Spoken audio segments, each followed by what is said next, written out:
So hello, everybody. Welcome to today's webinar. My name is Jonathan Albaum, and I am the Principal Digital Strategist for the federal government at ServiceNow. And I will be taking over for Tom Suter today for a Tarch Thursday afternoon lunch IT webinar series.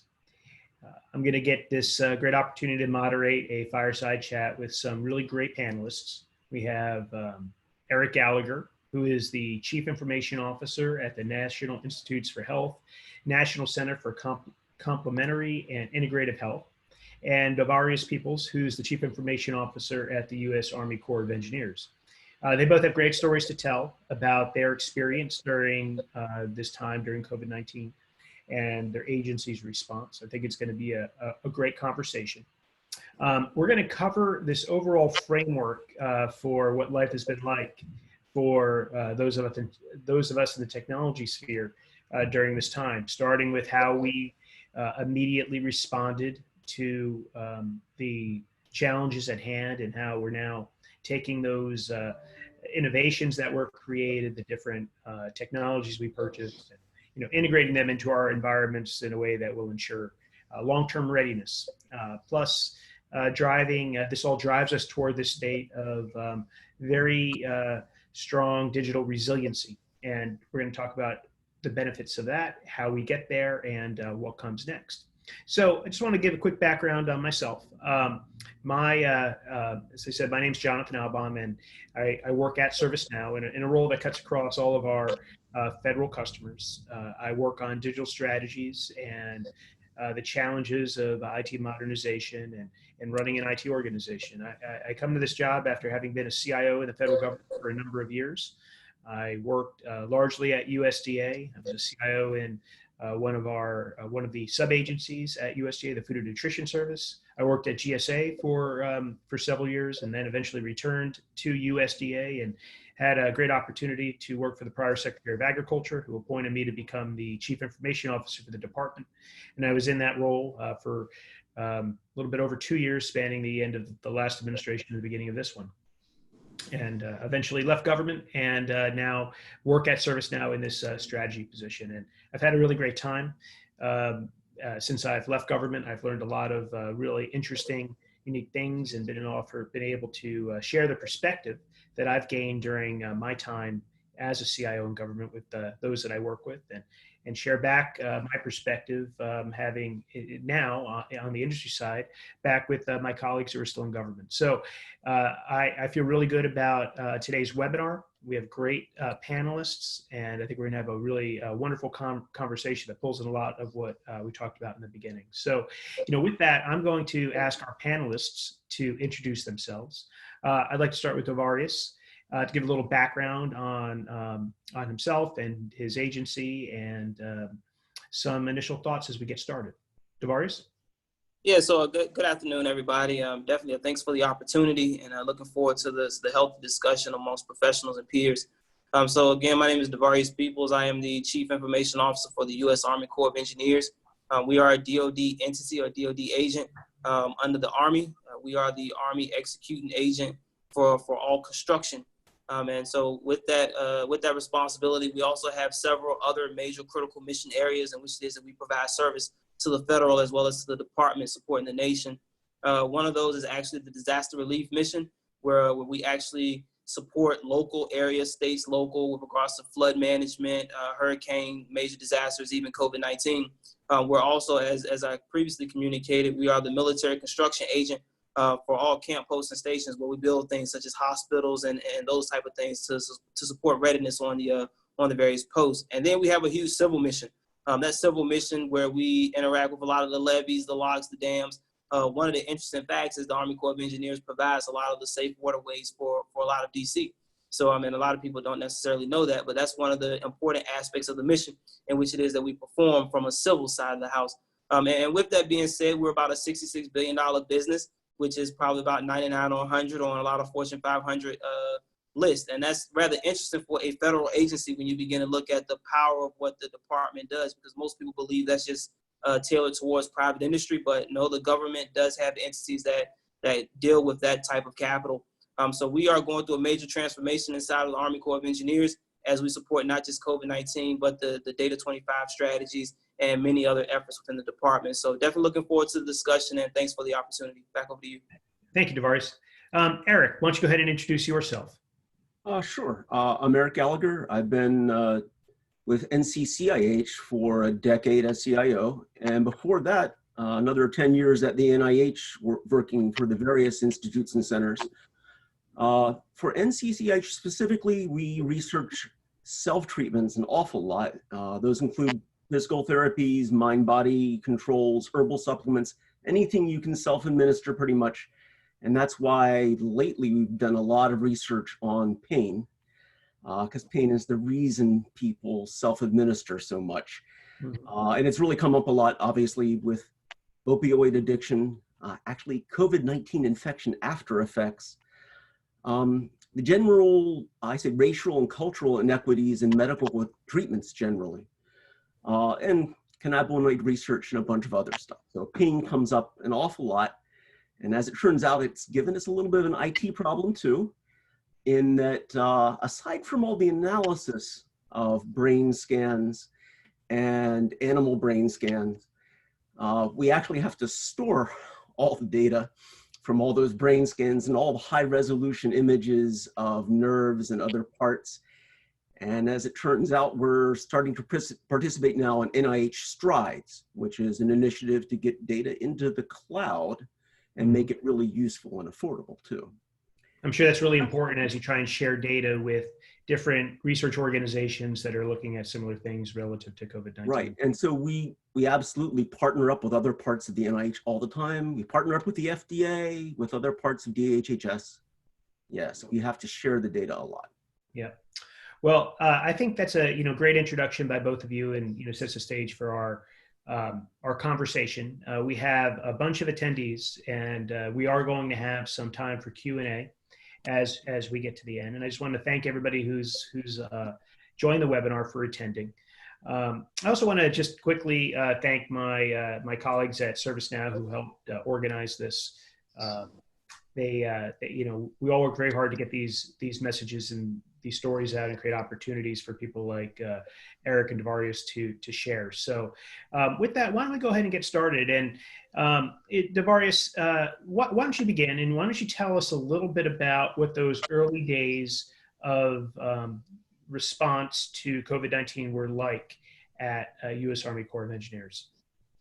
Yeah, so the Army Corps of Engineers, we are a distributed workforce. We've been working in a remote capacity for quite a while. However, when the order came down and said, hey, to protect employee safety, we must go to a remote workforce, 100% workforce, we met that with some complexities that was pretty challenging to get over. Within the Corps, we own 2 major data centers, one in Vicksburg, Mississippi, the other in Portland, Oregon. And with that being said, one of our major service providers that provide telco to a lot of our data centers, a fiber got cut. That fiber got cut in New Orleans. So the distance between New Orleans and Mississippi is rather far. However, the power of communications and fibers range far and wide. With that being said, when that cut happened, it wiped out all the comms inside of the Corps. No email, no telephone. So you can just imagine how our remote workforce took to that. I mean, we already started off with a bad vibe, and it was more so, hey, IT can't get anything right. We had all the hate mail coming our way. So we were scrambling, trying to just get on the right foot. On a day-to-day basis before COVID-19, we had about 500 to 600 users regularly tapping into the VPN, and the VPN could hold about 5,000. So when the pandemic happened, we had to scale aggressively. We scaled to about 80,000 users in about 4 days. Currently within the Corps, we have about 36,000 users. So you can imagine 5,000, we were maxing out within less than 2 hours trying to play musical chairs with regards to who got on the network first, who didn't get on the network, managing tickets and those type of things. So it was a learning experience from just recovering from everything that has happened. But we were able to kind of scale pretty quickly, and with our mission partners, recover and be able to provide service. Good thing is now we've gotten to a point where we've stabilized a lot of the comms and we've been operating in a good posture. But definitely when things started, it was very rough.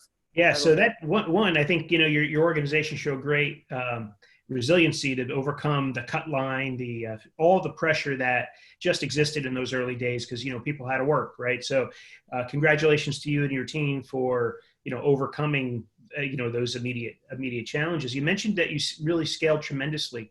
What do you think the key to being able to scale like that was?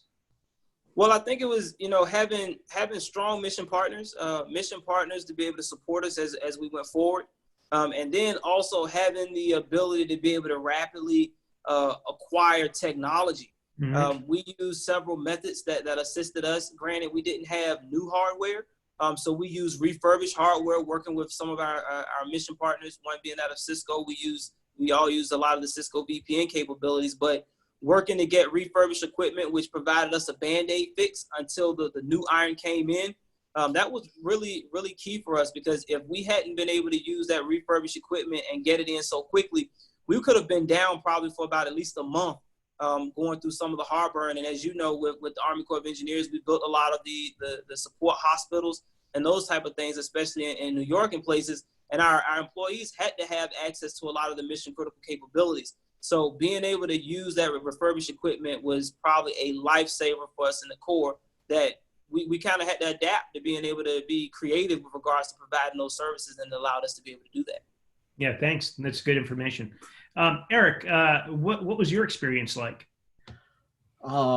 Different, but there's a real similarity. I can only mention part of it. When we switched over to 100% telework, you'll have noticed in the news, there were articles that HHS was under network attack. Right. So that's about all I can say about that, except that we were battling that at the same time as we were going to 100% telework. We did have the hardware. We did have to refurbish some hardware, but it caught us, as a lot of federal people will know, it makes a difference where it catches you in the property cycle. And this caught us in the right place. We had the property on hand. We had smartphones ready for senior staff. We had plans that we'd exercised already. We rehearsed epidemic scenarios for the flu twice. One difference for everybody here is that this is lasting longer than any of the rehearsal scenarios we had planned. But we had really set up for telework, even though we weren't completely ready for 100%. And that was the tough part, getting over the hump to 100%. We had a very good start. We actually had to transition some people's work in order to take care of some of our workforce rather than laying them off. We actually gave the last few people administrative work that's real and measurable, Mm-hmm. And asked if they would do it and stay on. And they said, yes, absolutely. So we were able to get everybody on. And the way we've done it, it was a tough first few weeks, but we're actually doing very well and picking up pace. I'd say we're responding better. You mentioned that your organization deals with a lot of data, and have you seen any challenges in either data sharing or accessing data because people are off the main NIH network? I know NIH has a very robust network because all the optives deal with, all of the institutes deal with tons and tons of data. So I'm at home on my home internet connection with kids playing video games and watching movies and whatnot. I have to imagine that creates some challenges. So one of the challenges is the amount of data that researchers want to access is, I mean, the NIH has a fantastic backbone. We've got great networking, but they want to access terabytes at a time. And you can't do it to a home very easily. So we have researchers who apply to come to campus to do analysis. And where you've had to come to terms with some of them and either allow them to do it or to provide SneakerNet for them, Mm-hmm. put a bunch of data onto a drive and let them walk it to their house. And, all on federal equipment. We've even gone to the extent of allowing monitors and other equipment that we wouldn't have provided normally. In this long a telework duration, we've had to provide it. Yeah. So I think you're both hitting on some interesting challenges around this transition, whether it was you had a plan like Eric suggested, or you had, or you had some unknown, occurrences like Devarius referenced. It doesn't matter. Things are going to be complicated in this kind of scenario. So I'm going to put up a poll right now where I'm curious what the audience's experience was around transitioning into remote work and being, this moving to this sort of digital kind of organization. So hopefully you can all see that poll. I'm curious what people's experiences were. So if you can go ahead and answer, we'd appreciate it. And we can ideally share that information back before we finish. But moving on in terms of our conversation, Devarius, you made a point that you had to refurbish hardware. You had to procurement was very important. You were acquiring things, and people, it sounds like, were doing things very rapidly. You were building hospitals for people in New York, right? It's incredible when you can think back and understand what happened. So now you have all this new equipment and capability inside the organization. How do you ingest it in a way so it can be well managed, and you can build a readiness for whatever happens next? When we work too fast, we can create some blind spots. We can acquire lots of things very quickly, but maybe we fail to secure them. So just curious what your thoughts are there. Right. So our configuration management process is not as mature as we would like it to be. However, we do have a pretty good handle on the configuration management aspects of things. When it comes to technology in general, our rule of thumb is that first in, last out. Something comes in, something must go out. And that gives us the ability to be able to manage effectively. It's the same when it comes to hardware lifecycle refresh.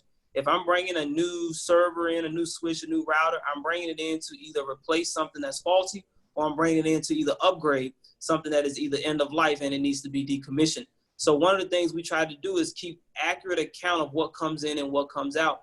And that's kind of helped us out a lot as well, too. One of the things that we saw with not just our server platform, but we even saw this with regards to our collaboration tool suite as well.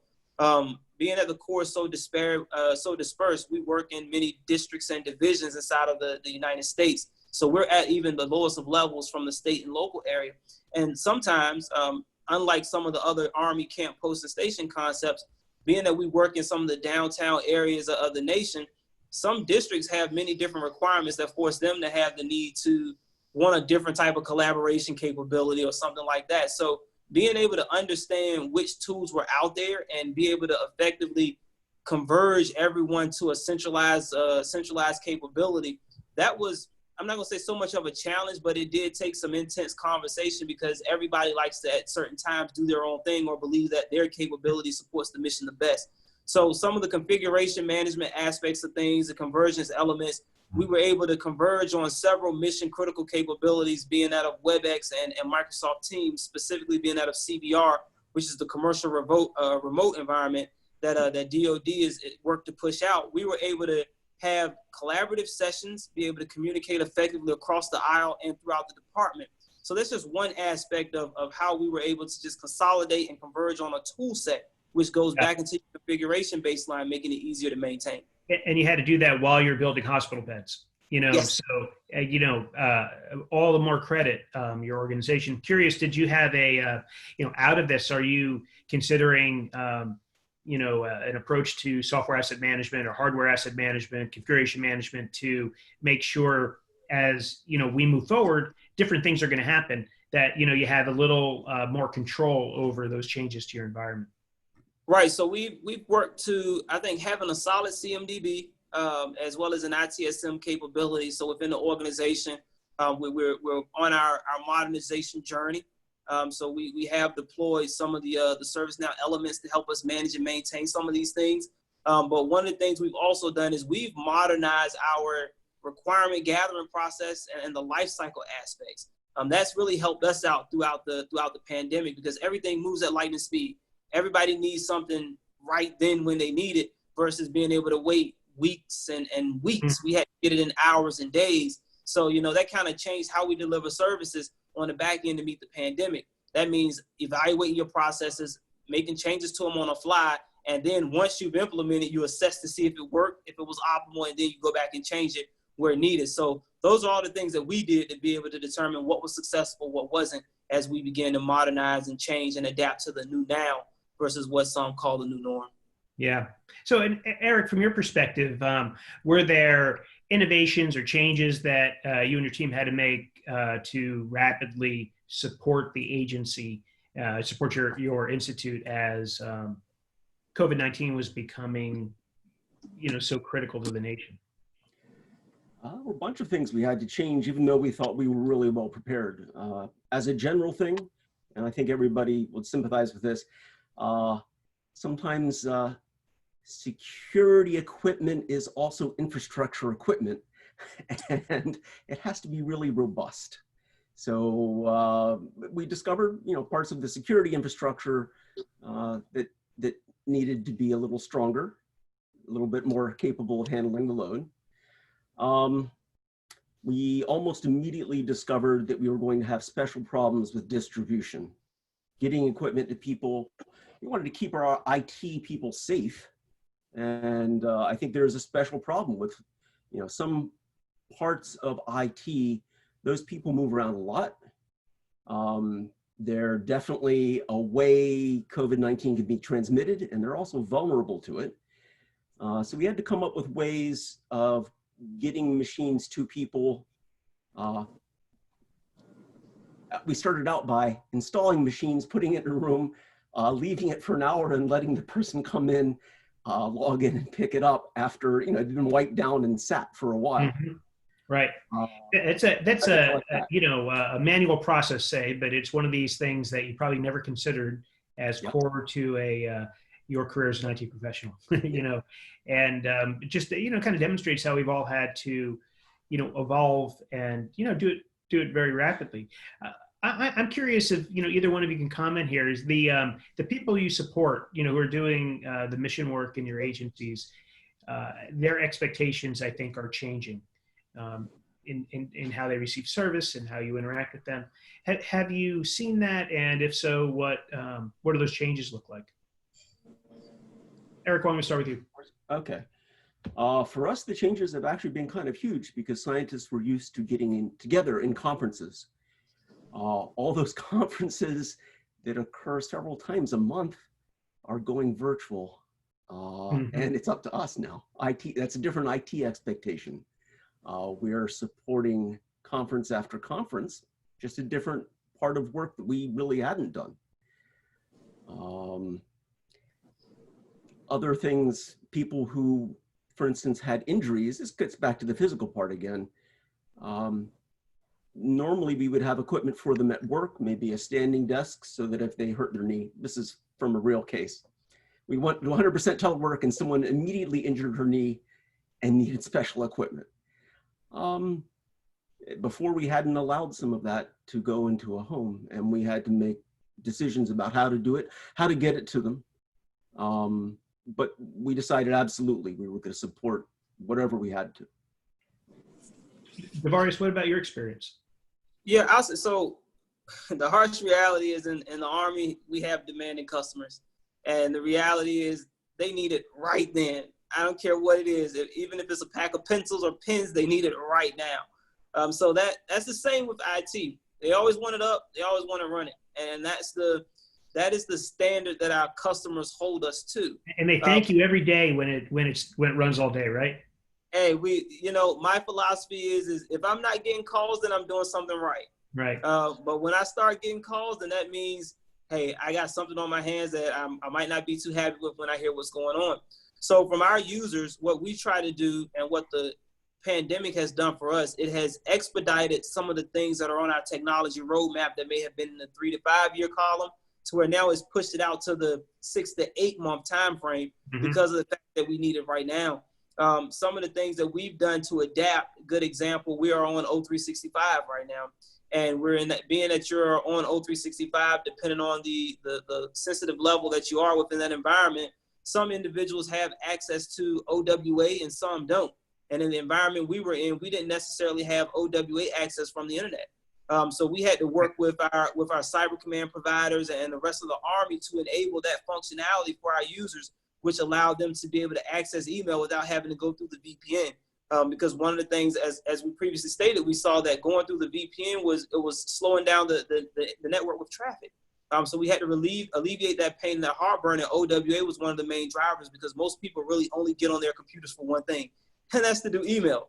So, how can we help our users out? So we were able to bring some different things to our users, and now we've started this theme for the 21 fiscal year of untethering the end user from their desktop, more so promoting an enhancement of mobility. Because we want our users to be able to never have to come into the offices if they don't have to, but be able to do everything it is they need from their iPad, cell phones, to include the modernization of applications. So we've done a lot in that space, and we've identified what's needed. So for FY21, we've already started that journey. We had to pull some of those things to the left. So that's a good example of what remote work has done for us, as well as for the department. We'd be able to talk across the aisles from there too. Right. So I've heard that from a lot of people that I've talked to. I've seen it firsthand. Schedules are shifting left, right? You're going to get things done sooner. You have to reprioritize. And not every agency is going to have additional funds to do these things. Eric and Devaris, do you want to talk about any trade-offs that you have to make as you adjust to what new expectations are for you and your teams? Yes. So I mean, I could take that from our side. I mean, we've made a lot from a budgeting standpoint. We've kind of changed. We run as a business, really. When you look at it from, even though we're an Army entity, we're funded by our district and division. So if they don't pay us, then we don't really have a job. So we have to show worth and value inside of the organization. So with that being said, we just try to stay on the front end of finding new ways to get things done and to satisfy them. So from a budgeting standpoint, the government doesn't have much. It's hard doing it, especially how we scope and identify our funds for the out years. So pandemics like this has really changed some of the ways in which we go about doing business. And we've made a lot of trade-offs with regards to pushing some to the right, some to the left, and really focusing on the modernization of collaboration tools and really enhancing the virtual remote aspects of doing work. So there's been significant trade-offs on our end. Yeah. How about you, Eric? Aside from the fact that the NIH made the same O365 call to allow OWA, absolutely had to be done. We've had to make some different trade-offs as far as what our director thought of as privacy. So our institute did not put cameras in laptops. We bought them separately. Each time I came to the senior staff with a proposal to buy laptops with cameras in them, there was some security incident where students were spied on by the school board or something. It just always seemed like bad timing. This time, I came and said, we need cameras, and they said, of course. And so we made that trade-off. Now's the time when everybody really does want to meet like this and see faces, and we don't see enough as we are already. So that was an easy trade-off, but very different. Last year at this time, it was still a no-go. Interesting. It's a pretty rapid change, right? And shift in thinking, just one of many. But we're going to put up another poll now about this idea of digital transformation and get a little retrospect on how organizations responded. So if we could put that poll up, let's see what the audience thinks about the transition to digital transformation in their organizations. And as we do that, just begin sort of our next, build on what we just discussed. We have too many times we talk about these great activities in the federal government, the opportunity to digitally transform or use data and these things. And these are great conversations. But then you look at the timeline for when they're going to get done. It's 3 years, 5 years out. But you were both describing this idea of shifting things left and having a real focus on using technology to drive the mission forward and doing so in a way that supports this disconnected physical distancing, this disconnection we have from our offices. So, I think the opportunity to have a digitally transformed government over the next few years is really high. And, the question asks, what's the process, where's your agency going? And I think if you can see the poll results, just a very small percentage, 5%, doesn't feel like they're thinking about it. Everybody else is either planning or working through changes, maybe even they're transformed. So, I think it's very encouraging. And so I'd like to turn, back to the two of you, and Devarius, if you could share with us digital transformation plans that you're considering at the Army Corps of Engineers, either because of COVID-19 or what you've learned, or other things that are now really apparent opportunities for you and your colleagues. Yeah, so within the Corps, before the pandemic, we actually started our digital transformation journey before the pandemic happened. The Corps, from an IT standpoint, we've put heavy emphasis in two areas, one being that of mobility, and then the other being that of data. Data modernization, data strategy, data transformation, and then our mobility aspects. So when those two worlds collide, the underlining equivalent there,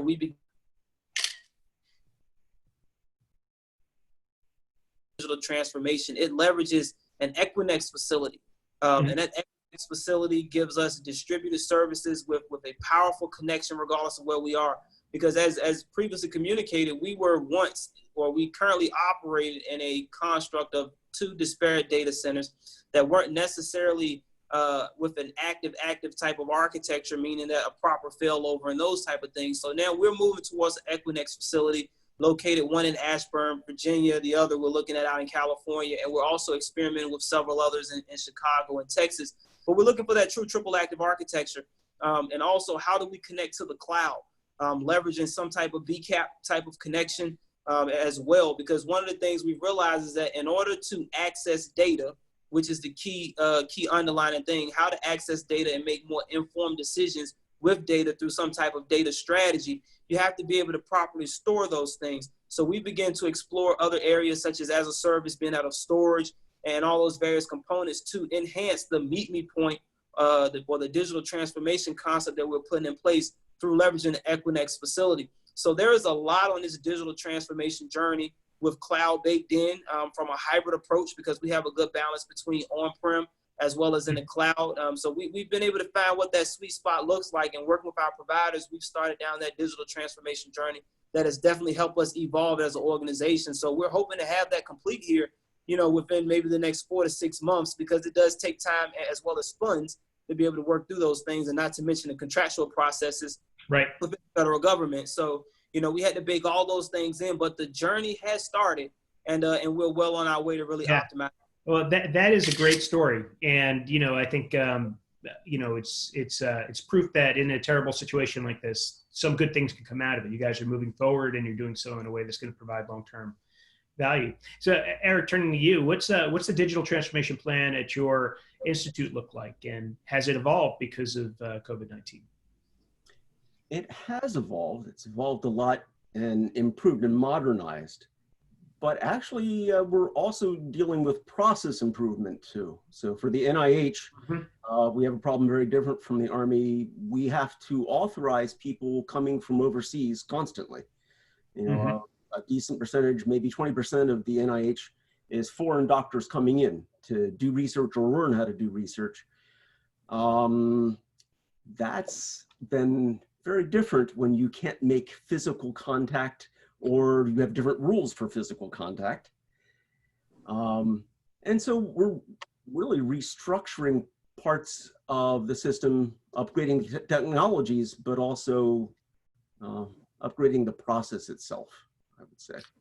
So you both talked about process, and I think that's really, one of the, key elements for this idea of digital transformation, because so often, we have these very manual processes in our organization.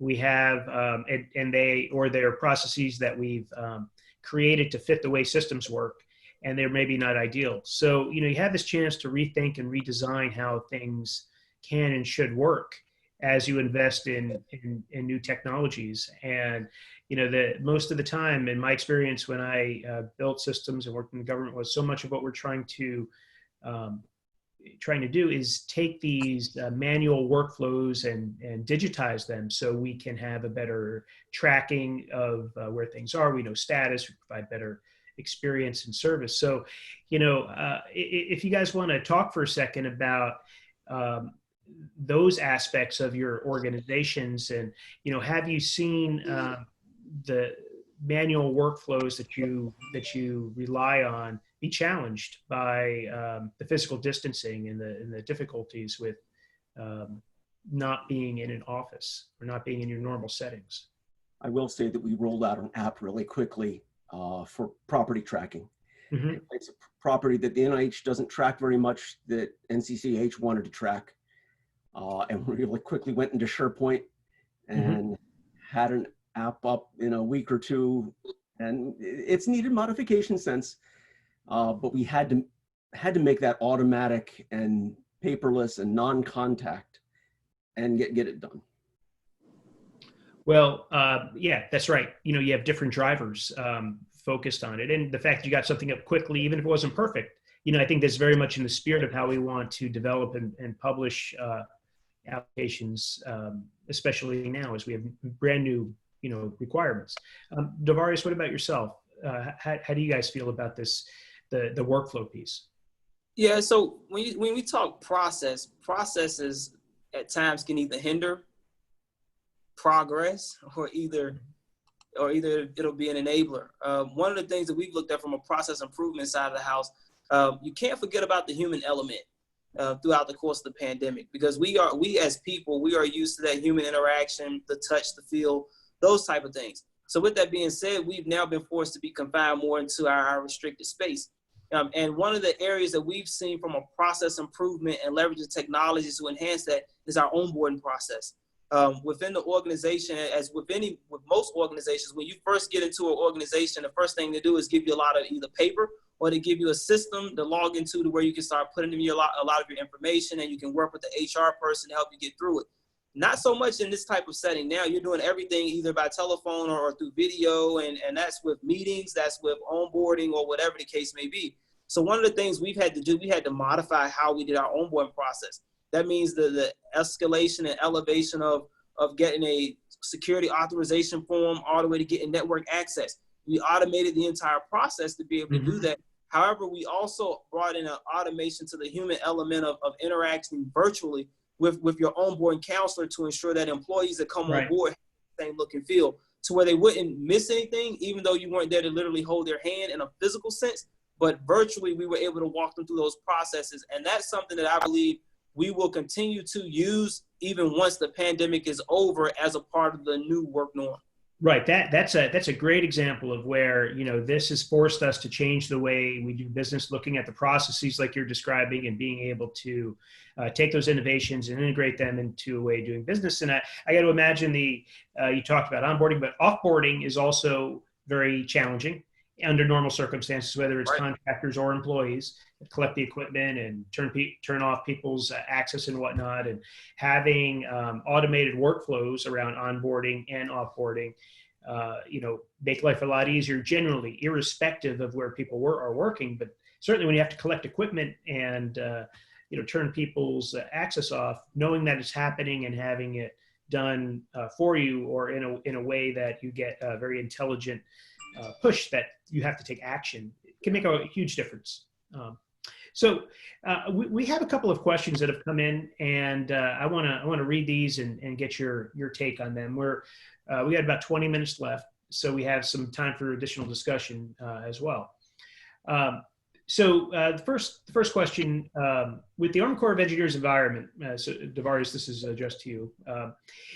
With the U.S. Army Corps of Engineers environment, how are you addressing the management of encryption for data relative to key management and ensuring and countering any possibilities of breaches?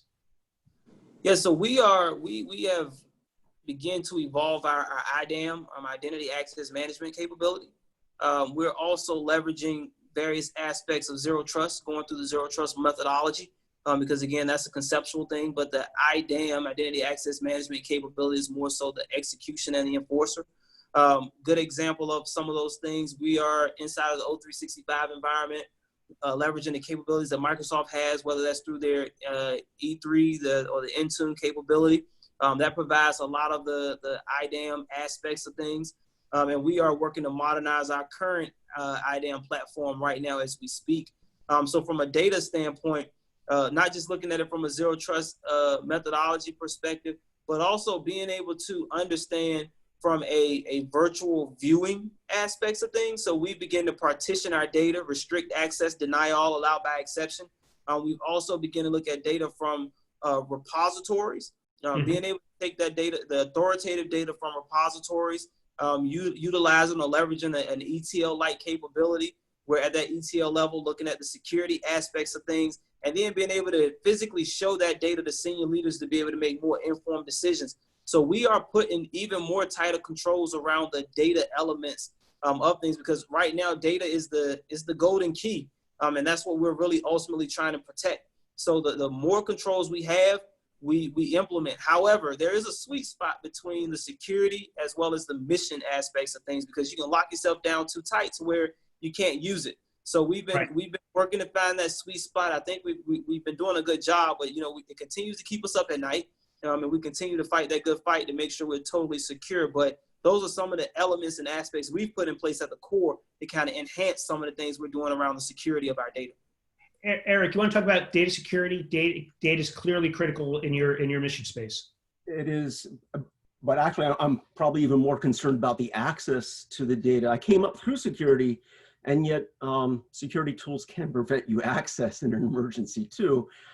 Recently, while this was going on, we did a resiliency review of some of our data, and we have encrypted backups, and I asked them to recover it in a different silo, and it turned out this is part of the key management, which is the bugaboo of all the encryption.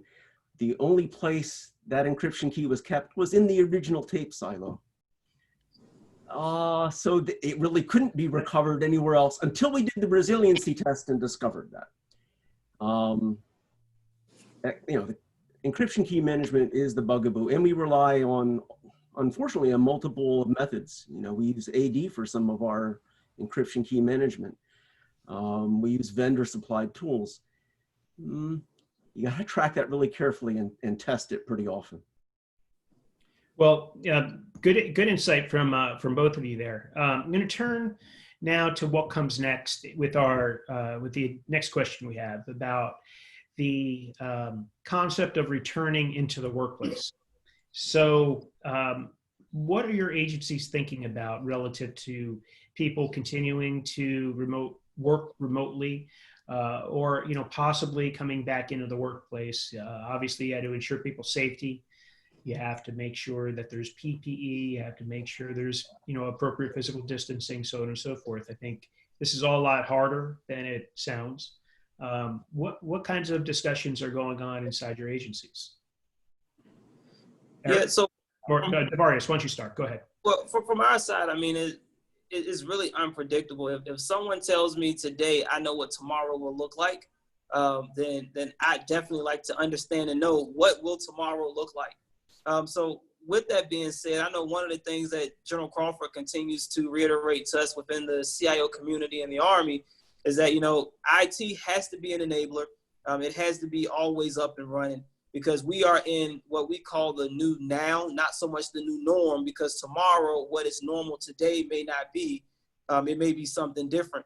So from the Army standpoint, the number one emphasis that they continue to emphasize is that it's people first and the safety of the employees. So not necessarily saying there's a rush to come back, but what we're trying to do is ensure that when that time comes for users to come back, we can properly ensure that they are safe. I think I was reading in several other news articles the other day that the workforce will never be 100%, and new employees will never know every individual that they work with going forward, because max capacity will be between 50 and 70%. So with that being said, operating in a remote environment will be how we operate for even the foreseeable. Google and not just Google, but Facebook and some of the others are exploring how do they ensure that their workers can work remote for the long haul without maybe ever going back into the office. So we have to prepare for that to be the new operating procedure or even the current operating procedure. So from an Army standpoint, we haven't seen, especially within a Corps, we haven't seen a degradation in mission productivity. So that is a good thing. So to be able to continue to keep that going, that's the main goal and objective, because we never know when we might get back into the office. So the main thing is people first, and we continue to reiterate that. And when that time comes, we'll be ready to support whatever from an IT standpoint. Yeah, Eric, what do you, thank you. Eric, what are you guys talking about at NIH? As you can imagine, for the NIH, we're having a lot of very public discussions too. So even just this Monday, on July 6th, Dr. Fauci and Dr. Collins had a public web chat video cast about how the NIH would or wouldn't come back, and what rules, how people should follow the research, and how the NIH is going to follow the research too in returning. So we're looking at social distancing rules for the office. It's very much along the lines of what Devarius was saying. We're going to be very distant, even in the office, even as we come back. So for just the simple act of taking an elevator is complicated. You know, elevators, they're packed in the morning, and everyone arrives, between 8:30 and 9 or whatnot. And now it's going to be 2 people per elevator. You could spend all morning waiting for your turn to get to your cube just to go back down for lunch. So, I think those little, nuances to return to work, are things people are beginning to think about. And how do we accommodate, for that? So there's a lot of challenge here. So we're internally at ServiceNow, we're starting to have these same kinds of conversations. And, I think just some things that I've observed is that people want to hear what their organizations are doing. Just like you referenced, Eric, you had a webcast with senior leadership, and we had something similar, at our company. So that communication is something that can't be over communicated, perhaps. So I think we have another question. So Devarius, again, this is for you, very popular. It says, when ETL, how do you manage the automatic connection to allow the data flow in and out? And for both Devarius and Eric, how do you have declassified and no ID data in a sandbox for outside teams to test and to test data process tools? So Devarius, why don't you begin? Yeah, so we're still working through some of those concepts now, because one size doesn't fit all. And when you begin to look at the many different areas to retrieve data, you have to be able to have a process that's enterprise encompassing and not just looking at one certain subset. Understanding from a department, we leverage classification of data from unclassed all the way up to TS, and even higher. So when you begin to look at those various classifications of data, you have to have a process that will prevent data from crossing over to different domains, but also be able to ensure that it's viewable at the end. So we've taken some of those use cases and beginning to look at those things. Again, our capability hasn't evolved to a maturity level 5 yet from an ETL standpoint, but we are identifying the use cases and identifying what's needed to get to that point now. So as we go through and work through this thing, we were going through to identify what's really needed. So at this point, I don't have an exact answer for you because we're still working through them, but here probably in the next 3 months or so, I think we'll have an even better handle on all of those things. But it's in the works now, so we're discovering and recovering and learning as we go. Eric, anything you'd like to add there? The NIH data, very different. Really, the NIH Clinical Center is the world's largest research hospital, so it's patient data that's really a lot of our focus. Yes, there's classified research data, but we concentrate a whole lot on patient data, which we've been de-identifying since the 1970s, really. So it's kind of 50 years of de-identifying data so that we can do things with it, including, like it says here in the question, putting it in a sandbox and actually testing. Our developers are actually approved. Everybody's got a public trust clearance at the least, so they can actually handle the data even when it isn't de-identified. Mm-hmm. But most of the work is done with de-identified data, actually. lots of iterations of that. Well, very good. Another question for the two of you. Will your organizations be looking more closely at robotic process automation, RPA, or other technologies to replace some labor-intensive tasks as we move into the quote-unquote new normal? Yeah, that's going to be very tough because we thought we were relying on robotic processes already. But as it turns out, you kind of need a human right next to the robot almost every time right now. What kinds of processes had you used RPA for? Gene sequencing, actually lab experiments, mice, just everywhere.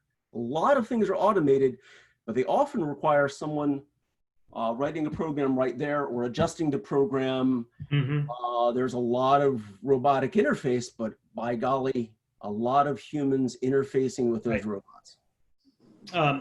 So I think you're talking about in a lab with, real robot technology, touching things and doing things. And, that's different than, maybe some of us have had exposure to.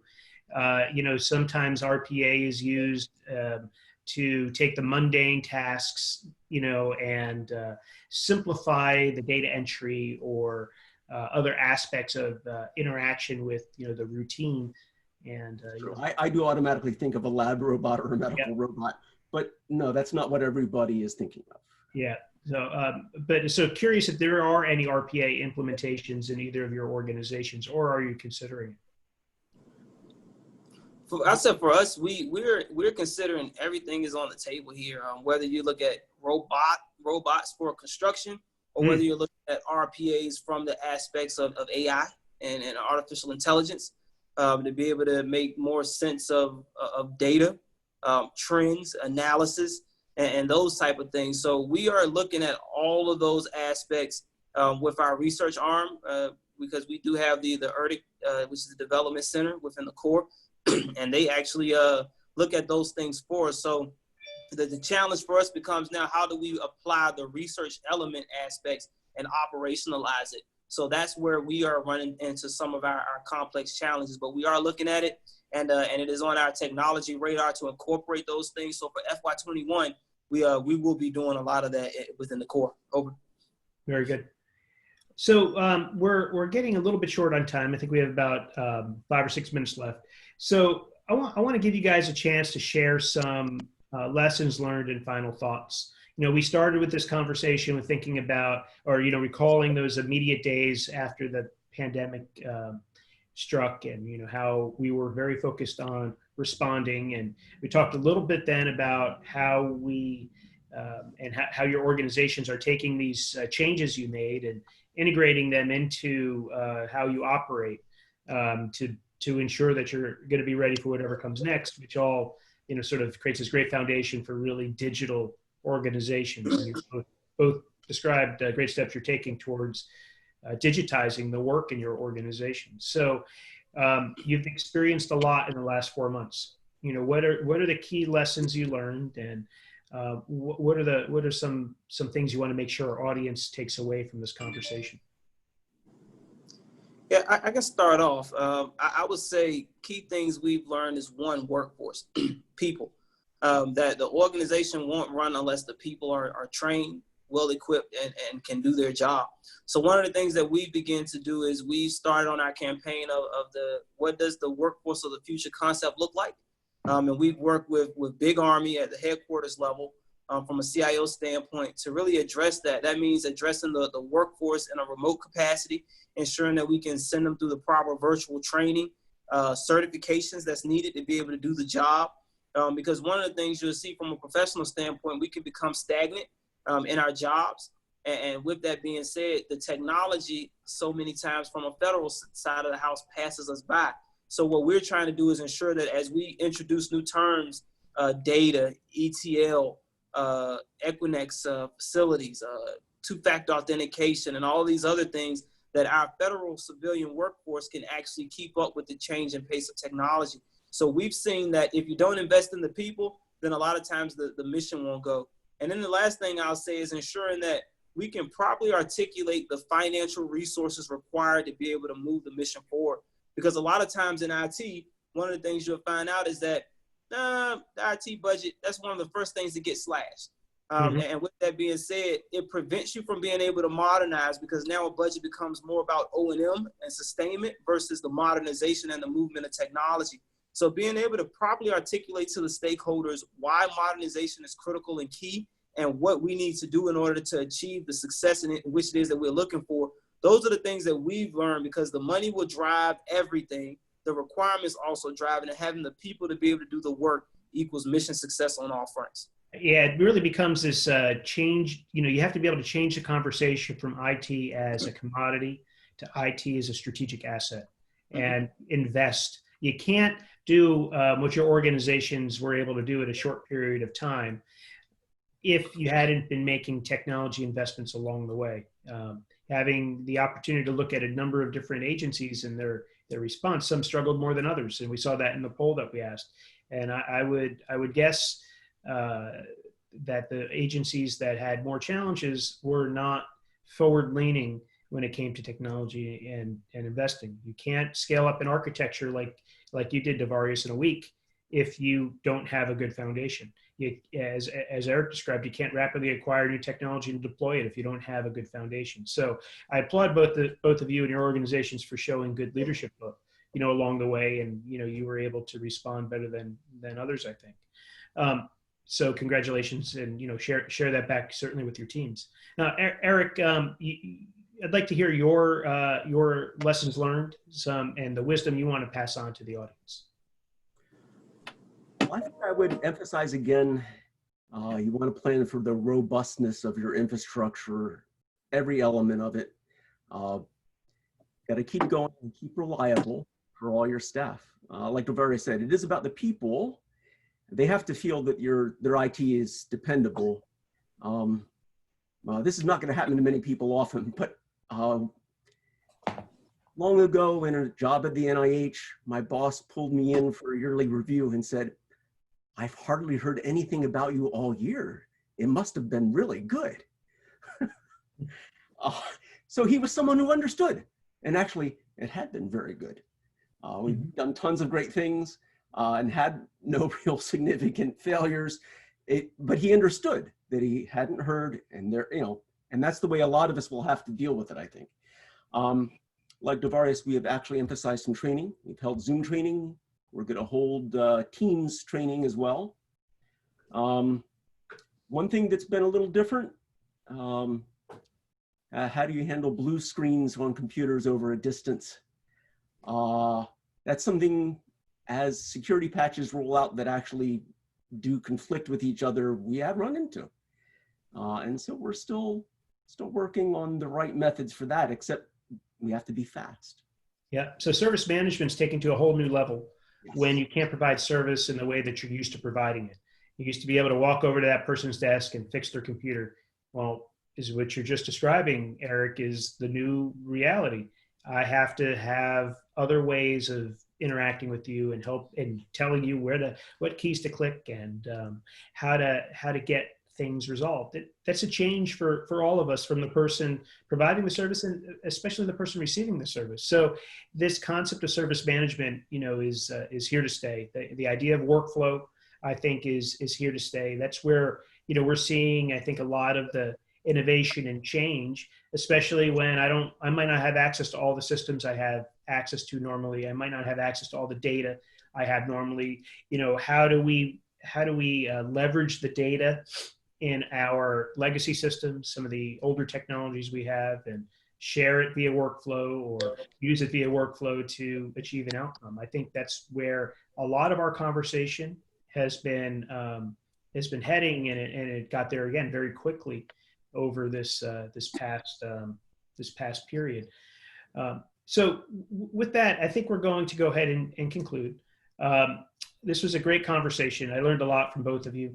Eric, I'm gonna go back and think about all of the data that you have and the way you need to use it and share it, and the sneaker net you described, give it to somebody on government equipment so they can have it to do their work. And I'm sure that's had an impact during this time that we where we've had this response. And Devarius, I'm going to when I think about this conversation, think about the moment that you heard that your network connections were severed by a third party, and how you not just how you must have felt, but how you and your team responded. It got back to the focus on people who were sick, in New York who needed those hospital beds stood up at the Javits Center, and the tremendous impact you and your team had during a time of national crisis. I mean, I hope you and everybody at the core, has a lot of pride in what you're able to do to help our country. It's a great story, and one that